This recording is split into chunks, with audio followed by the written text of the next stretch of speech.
Louise travelled far and wide, even setting foot in Canada as the first British royal, where she helped promote the founding of the National Gallery of Canada and the Royal Canadian Academy of Arts.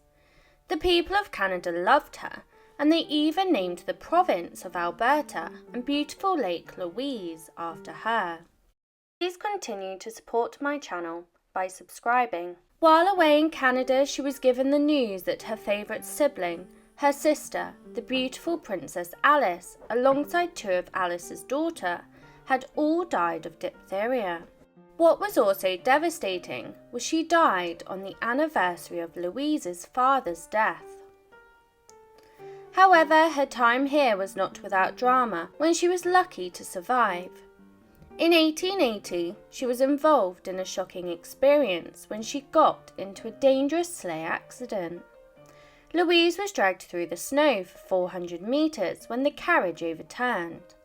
Luckily, she only had a concussion, but she also had her earlobe torn into two.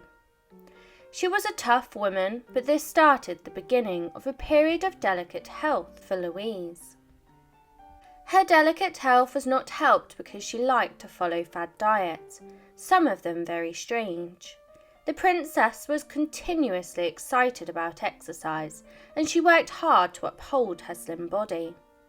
It was noted, however, that at a dinner party all she ate was just 4 Brussels sprouts. Her obsession with her weight was allegedly so that she did not end up just like her mother, Queen Victoria. There was a reason that the Canadian people loved Louise. She had a good heart, and this was evident when she used her wealth and influence to create a medical fund and hired a doctor to provide medical attention to the men fighting on both sides of the Northwest Rebellion. No matter their race, creed or colour, to her these were human beings that, regardless of their beliefs, needed help. Her good deeds were not without praise from her siblings, who were jealous of her rebellious behaviour. Perhaps jealous that they were trapped under their mother's strict protocols. When Louise returned to England, her homecoming was anything but rosy. One of the members of her family that she got on well with was her sister Beatrice's husband, Prince Henry of Battenberg, who she potentially got on a bit too well with. During a period when scandals were society's form of entertainment, her relationship with Henry did not go unnoticed, and people began to suspect that she was having a twisted affair. Although Louise didn't care what people thought of her, and she didn't care much for appearances either, she was able to ignore the rumours, and the true information on this affair will never truly be known. But when Henry passed in 1896, Louise remarked that he was almost the greatest friend I had.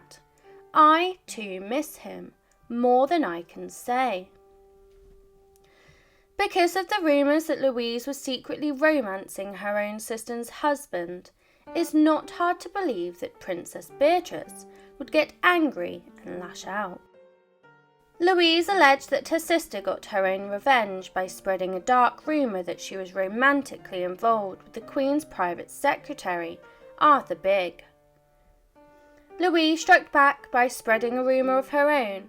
She said that Beatrice made the whole thing up because she was jealous, and then Louise poured salt in the wound. After Princess Beatrice's handsome husband Prince Henry passed away, Louise threw the ultimate insult when she claimed that she and Henry were much closer than Henry and Beatrice. She even went so far as to say that Beatrice meant absolutely nothing to her husband. The affair rumours were fuelled further by her ever-dwindling marriage to her own husband upon their return to England. It was not a secret that Louise preferred the company of other men, and the pair lived very individual lives, staying away from each other for long periods. But why was she having such problems with her husband? It is alleged that her husband had a dangerous secret. Rumours and scandal were spreading that her husband was in fact gay. Louise was fairly open-minded as the rebel of the family, and she didn't seem to care much for her husband's sexuality, as the marriage was mostly built for convenience, and she was able to keep company with other men, so it didn't really impact her. Despite her open-mindedness, there was one aspect of his sexuality that she was bothered about, and this was his night prowling. One of the ways she tried to stop him was by closing off the windows to their apartment. Louise was keeping her own secret, as she was living a life for the feminist movement as a suffragette. This is something her mother was absolutely against. She did not believe in any of their ideas, but Louise was unfazed that her mother disagreed, and she did it anyway, showing off her rebellious side once again. Victoria did support her daughter with her artwork, however, which was not the most conventional of careers for women. She openly disobeyed the Queen when she became a vocal supporter for the suffragette movement.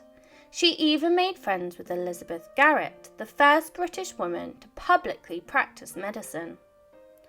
Part of her passion was to ensure that women were cared for, and one of the things she did was to randomly drop in on factories where women were working and to ensure that the owners and co-workers were treating them properly. She used her wealth yet again to help the ordinary people. She was passionate about helping widows, and she would offer to pay so that they could have proper burials for their husbands. While her private life with her husband was dwindling further and further, she began to spend time with a scandalous man. Her husband was always away giving in to his own desires, which left time for her to explore her desires. While living in Canada, she had a love affair with an Indigenous man that was modelling for her art. This caused huge scandal and rumours began to circle once more.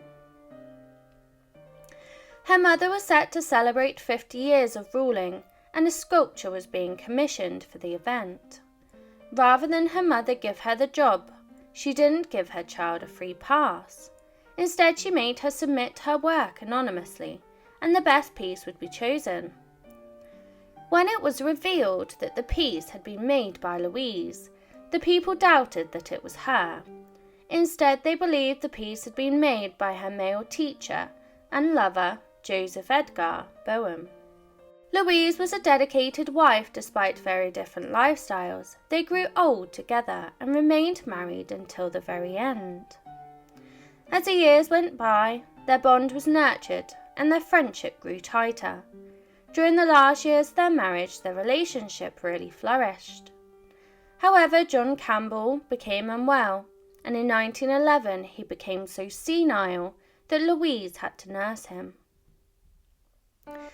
Louise had lost many family members by this stage of her life, and as she became older, she also became increasingly unwell. Her husband's passing led to a new level of loneliness alongside her grief. It led to a breakdown. She wrote to a friend, "My loneliness without the Duke is quite terrible. I wonder what he does now." Luckily, she was able to save the relationship with her younger sister Beatrice, who she had fought with over the years. Queen Victoria gave them neighbouring houses when she passed away, perhaps as a plot to force the sisters back together to rekindle their relationship, and it worked. When the sisters became weak and unwell towards the end of their lives, they lived in Kensington Palace in neighbouring rooms. Louise did live until her 90s, which was a mean feat, and perhaps her obsession with exercise and healthy foods contributed to this. She once proclaimed that she would outlive everyone who had made fun of her fitness regime, and Louise did well and almost was able to stick to her word when she passed at the very old age of 91 years old on the 3rd of December 1939. She remained a rebel even after her death, and one of her addictions was to cigarettes, and she owed a local shopkeeper 15 shillings, which is around $300 today. She kept this addiction to herself right into adulthood, as her mother would have chastised her for it. Please continue to support my channel by subscribing. Please comment, like and subscribe if you wish for more stories, and leave your suggestions below and I will endeavour to cover them.